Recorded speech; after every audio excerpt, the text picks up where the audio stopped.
আসসালামু আলাইকুম। আশা করি সবাই ভালো আছেন। আমরাও ভালো আছি আলহামদুলিল্লাহ। আজকে আপনাদের সাথে শেয়ার করব গত 21শে ফেব্রুয়ারি আরবের ঘুরতে যাওয়ার মুহূর্তটা।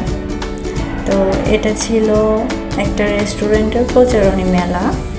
এটা 21শে ফেব্রুয়ারি থেকে 25শে ফেব্রুয়ারি পর্যন্ত বসেছিল।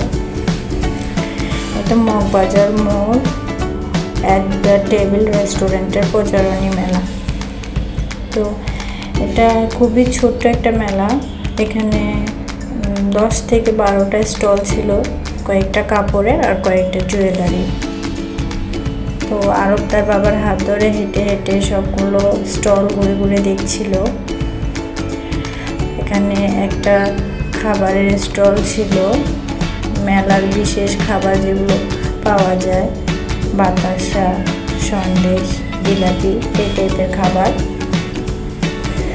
আরেকটা ছিল পিঠার স্টল। ও আরব তার বাবার হাত ধরে হেঁটে হেঁটে সবগুলো স্টল ঘুরে ঘুরে দেখছিল। অল্প কয়েকটা দোকান থাকায় সবগুলো স্টলে আরবের ঘোরা হয়ে গেছে। তো তার বাবার কোলে উঠে দেখছে আসলে স্টলের মধ্যে কি আছে না আছে।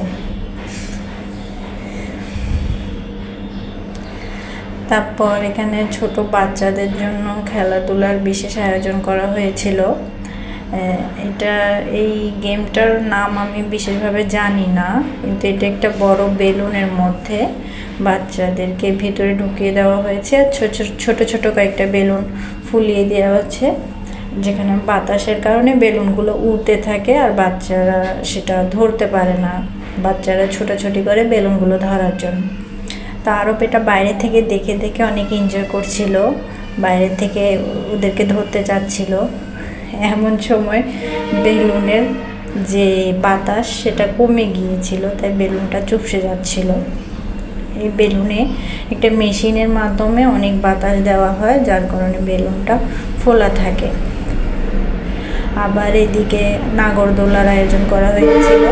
আরবের বাবা চেয়েছিল যে আরবকে নিয়ে আমরা নাগরদোলায় উঠি, কিন্তু আমার এটা ভয় লাগছিল, কারণ আরব অনেক ছোট, ও হয়তো ভয় পেতে পারে। আমরা বড়রাই নাগরদোলায় উঠতে ভয় পাই। আবার এখানে বিভিন্ন গেমের আয়োজন করা হয়েছে, যে শুট গেম বলা হয় মনে হয় এটাকে। আর এদিকে একটা মেহেদির স্টল ছিল, এখানে মেহেদি বিক্রি করা হচ্ছিল। আবার মেহেদি আর্টিস্টও ছিল, বিভিন্ন ডিজাইন অনুযায়ী তারা বিভিন্ন অ্যামাউন্টে মেহেদি লাগিয়ে দিচ্ছিল। তো এদিকে আরবের বাবা আরবের জন্য একটা টিকিট কেটে নিয়েছিল বেলুনে ঢোকানোর জন্য, যেহেতু ও বাইরে থেকে দেখে অনেক এনজয় করছিল, তাই ওর বাবা একটা টিকিট কেটেছে ওর জন্য। এই টিকিটটা 50 টাকা নিয়েছে। তারপর ওর বাবা ওকে ভিতরে ঢুকিয়ে দিবে, জুতো খুলে দিচ্ছে।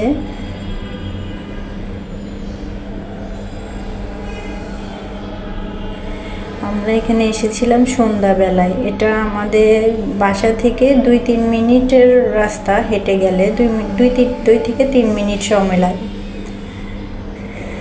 তা আরবকে ভিতরে ঢুকিয়ে দেওয়া হলো। এখন দেখা যাক আরব কী করে, কীভাবে এনজয় করে।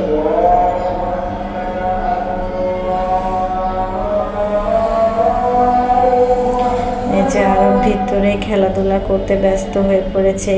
ও বেলুনগুলো নিয়ে অনেক এক্সাইটেড, বেলুনগুলো নিয়ে খুব মজা করতেছে। একটা ছোট বাচ্চা ওকে বিরক্ত করতেছে ওর সাথে। ও আসলে কারো ধরাধরি পছন্দ করে না, ও নিজের মতো করে থাকতে পছন্দ করে। তেমন একটা কোলে উঠতে চায় না, বা কেউ জোর করে তাকে ধরলে, চিপে ধরলে ও এটা পছন্দ করে না। ও আসলে বাহির থেকে যতটা এনজয় করছিল, ভিতরে গিয়ে ও আসলে তেমন একটা এনজয় করতে পারতেছে না। আর এই যে মেশিনটার মাধ্যমে এই বেলুনটাতে বাতাস দেওয়া হয়, আর বাতাসের কারণে এটা এত ফোলা ভাব থাকে, টান টান থাকে। বাতাস কমে আসলে বেলুনটা চুপসে যায়।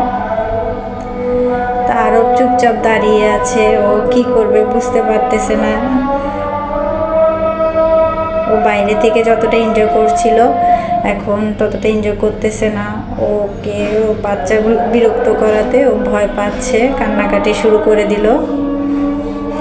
ও আর ভিতরে থাকবে না, ও ভয় পাচ্ছে, কান্নাকাটি করতেছে। তো তার বাবা তাকে বের করে নিয়ে আসবে, কারণ যেহেতু ও মজা করতে পারতেছে না, কান্নাকাটি করতেছে, তাই ওর বাবা ওকে বাইরে নিয়ে আসবে। এই যে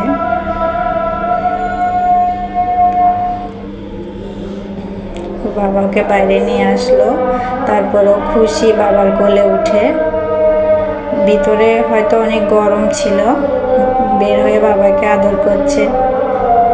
এই তো তার 21শে ফেব্রুয়ারি ঘুরতে যাওয়ার আনন্দটা শেষ। আল্লাহ হাফেজ।